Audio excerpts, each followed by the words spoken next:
A massive 1,000-foot crater in Beirut's suburbs makes you wonder, is there any place safe from such bunker-buster bombs? Should Mr. Putin or his bestie Kim Jong-un be worried about their own bunkers? Let's face the facts. In 2003 and 2011, the same 2,000-pound American bomb live unit struck the bunkers of Saddam Hussein and Muammar Gaddafi. However, due to intelligence errors, both dictators escaped the destructive power of the bombs, casting a mythical shadow over their effectiveness. But those doubts vanish when you see the undeniably devastating power of the Blue 109s. These are unguided heavy bombs with a solid steel casing at least 1 inch thick. Their explosive is a mix of 80% TNT and 20% aluminum powder. It may sound simple, but thanks to their kinetic energy and ultra-tough casing, these bombs can pierce through 380 millimeters of steel or 6 feet of concrete before detonating. Are you paying attention, Mr. Putin? We're not the only ones who know the power of the Blue 109s. Hezbollah's leaders were well aware of these bombs as far back as the mid-80s. That's why they used over 100,000 tons of concrete to build underground bunkers and the tunnels connecting them. So, Hezbollah leaders felt completely safe sitting deep underground in the middle of Beirut, believing the Blue 109 wouldn't reach them. But for some reason, Hassan Nasrallah and his cronies forgot that Israelis are very creative people. After all, it was Israel that managed to sell Hezbollah antiquated radios and pagers for a lot of money and then blow them up. By the way, Israeli Mossad is currently looking for a graphic designer. It's hard to imagine what they're up to. This is a joke. However, if you want to see a video about the pager operation, please give this video a thumbs up and subscribe to our channel. So where were we? Oh yeah, to achieve the result, the heavy Blue 109s were equipped with Joint Direct Attack munitions, known as JDAMs. They turn unguided bombs into precision munitions, but that's not all.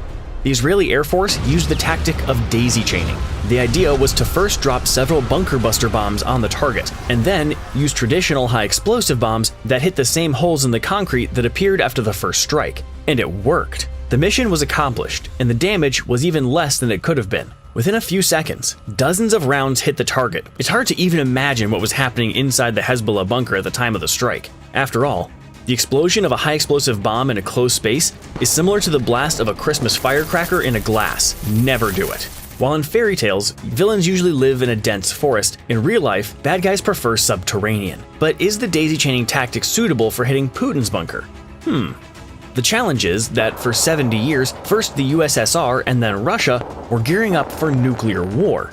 As a result, dozens of super bunkers were constructed across Russia for the elite and military command. There are several within Moscow alone. Some are still classified and managed by the Kremlin's FSO, the Russian Presidential Guard.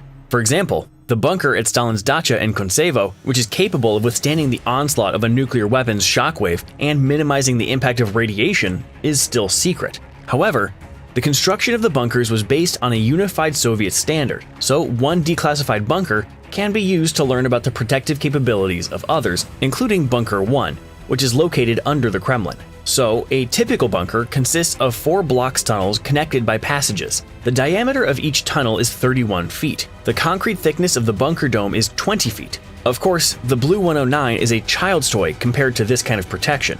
This bomb is not capable of destroying Russian concrete. What if we use the daisy chaining tactic? Even this is impossible, because the main rooms of the bunker are 213 feet deep. This is lower than the tracks of the Moscow subway. The bunker is connected to the surface by an elevator shaft and stairs. It would take several dozen Blue 109s to break through the 200-foot layer of soil. But it's hard to imagine that 20 to 30 F-15 Eagles would suddenly find themselves deep in Russian territory or over Moscow unscathed. Such an operation would involve stealth bombers, which, in addition to being invisible, can carry heavier and more powerful bunker buster bombs. For example, in 2011, the US Air Force adopted the Penetrator GBU-57 MOP bomb by Boeing Corporation, which weighs 30,000 pounds. The only aircraft that can deliver the GBU-57 to the target is the B-2 Spirit strategic bomber. The B-2 is a precious asset, with only 19 units in existence. However, the US Air Force skillfully manages it. In October 2024, the B-2 Spirits sent a menacing message to Iran. Only stealth bombers could carry out this mission. It was a strike on 5 underground weapons depots belonging to the Houthis in Yemen. According to some reports, the mission employed Penetrator GBU-57 MOPs. The B-2 can carry 2 of these bombs, which means several bombers were involved in the strike. Look at that. They just cut through the enemy's air defenses as a knife through butter and punished the Houthis for their antics in the Red Sea. At the same time, this strike was a signal to the Houthis' benefactors, Iran, which also hides its nuclear facilities underground. The attack was so successful that the US immediately decided to triple the production of GBU-57s, increasing it to 6 to 8 units per month. Formally, the GBU-57 was designed to physically eliminate North Korean dictator Kim with non-nuclear weapons in response to his nuclear program. The fact is that during the Kim dynasty, North Korea built large underground facilities. There are 84 known tunnels under the South Korean defense line with 1 brigade per hour capacity. Kim Jong-un's nuclear storage facilities are also hidden deep under hundreds of feet of solid rock. That's why the South Korean side has been working to develop an effective penetrating weapon all the time.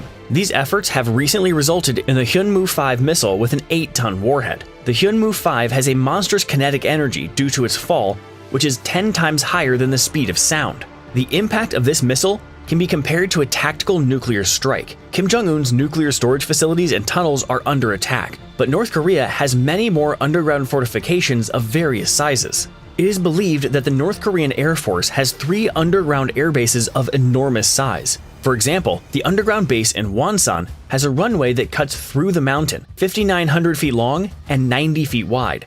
But that's not all. One North Korean defector claims that since 2004, North Korea has built at least 800 bunkers capable of hiding 1,500 to 2,000 fully armed fighters near the border. Fantastic. But where is Kim Jong-un himself hiding? A full-fledged bomb shelter in the Pyongyang residence of the Kim dynasty was created in the late 20th century. The residence buildings are connected by underground passages that lead to deep bunkers. Each of them is equipped with the latest technology at the time of construction and can become a command post.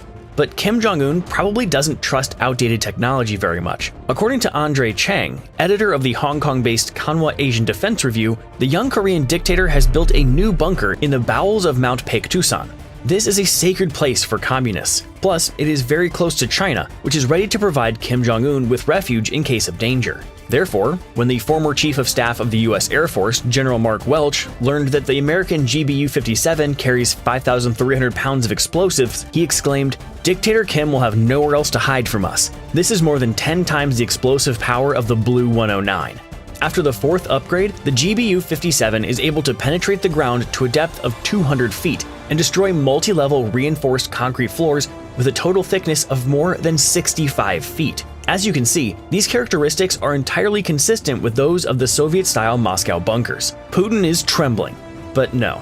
The fact is that although Russia's Bunker 1 was built in Soviet times, its depth is much greater, up to 1,000 feet. The GBU-57 will get stuck in the ground before it has even traveled halfway down. According to US intelligence, the bunker is located under the Kremlin and is one of Russia's most fortified underground shelters, and thus in the world. The fact is that the infrastructure of this facility is constantly being improved, and the protection is being strengthened with new types of concrete. In addition, according to US military intelligence, there is another bunker in the Russian capital that is similar in strength, located near the Lomonosov Moscow State University. These 2 bunkers are connected by a secret government underground railroad codenamed Metro 2. The underground railroad tracks have several branches that can lead to other secret bunkers, as well as to the VIP terminal of Vnukovo Airport, 1,000 feet underground. It's hard to imagine that there is a weapon that can penetrate such a layer of soil and concrete, but there is such a weapon.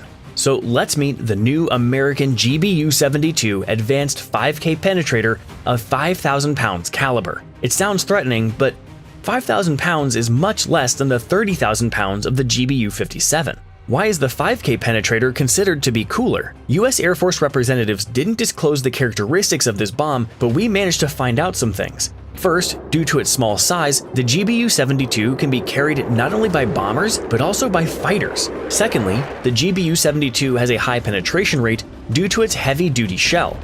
But wait. However, the whole world knows that the penetrating ability of a bomb primarily depends on the kinetic energy that the bomb accumulates during its fall. A bomb weighing 5,000 pounds can't eat into the soil further than a bomb weighing 30,000 pounds. What is the trick here? The fact is that GBU-72 most likely has a multi-level charge. Here's how it can work. The bomb overcomes the first few meters of soil or concrete using kinetic energy. Then the detonator, which sets off the first charge, is triggered and clears the way for the bomb to continue. Then the next charge, and so on. Thanks to this algorithm, the GBU-72 has a depth of impact up to 1,300 feet. When the bomb reaches the bunker, the main charge in the tail section is triggered. Bang!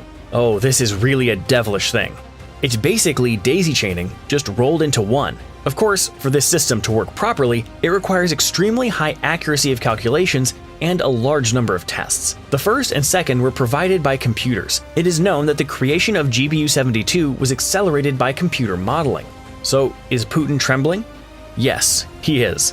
That is why some of Putin's residences began to be remodeled when the first copies of the GBU-72 Advanced 5K Penetrator were delivered to the US Air Force. For example, in early 2024, the main building of Russian President Vladimir Putin's Bokhorov Stream residence in Sochi was demolished. A deep pit has appeared on the site of the main building, and construction equipment is working, although no official reports of work in the residence were made. And in the Ongudai district of the Altai Republic, where Putin's unofficial residence is located, one of the buildings allegedly burned down and new construction began. According to the discovered blueprints, Russian President Vladimir Putin also has a secret network of underground tunnels running under his palace hideout on the Black Sea coast in Gelendzhik. This palace appeared in 2014, but the complex is being rebuilt again. It is possible that due to the new threats that have emerged, this residence may no longer meet the security standards of the first person in Russia. But why would the United States bother to create new bunker buster bombs if it has nuclear missiles and bombs that can destroy any shelter? The answer is really simple. Modern nuclear weapons aren't designed to destroy underground fortifications. They are designed to be detonated in the air to cause massive destruction. For example, the US Trident has a 455 kiloton warhead, which is 30 times more powerful than the Little Boy bomb that destroyed Hiroshima. This missile doesn't need penetration. The explosion occurs above the ground for maximum destruction. As for the anti-bunker bombs, such as the B-83, they've been decommissioned and sent for reprocessing to extract nuclear materials. Now, let's talk about the perimeter system, often compared to Skynet from Terminator. While its existence is indeed confirmed, the mechanism is much more complex and far from fully automated. In the event of nuclear war, if the Kremlin loses communication with the intercontinental ballistic missile positions and divisions, the 15A-11 command missile is launched. It's designed to transmit launch orders to the division command posts through a kind of communication satellite, so the system isn't fully autonomous like in the movies. However, perimeter has a severe drawback. It depends on the human factor. If suddenly everyone in the Kremlin or at the command posts of missile divisions is dead, who will launch the command missile? And who will receive the signal from it? So believing in a fully autonomous nuclear retaliation system might be a stretch. Russian propaganda tends to overhype its capabilities. What's your take? Share your thoughts in the comments.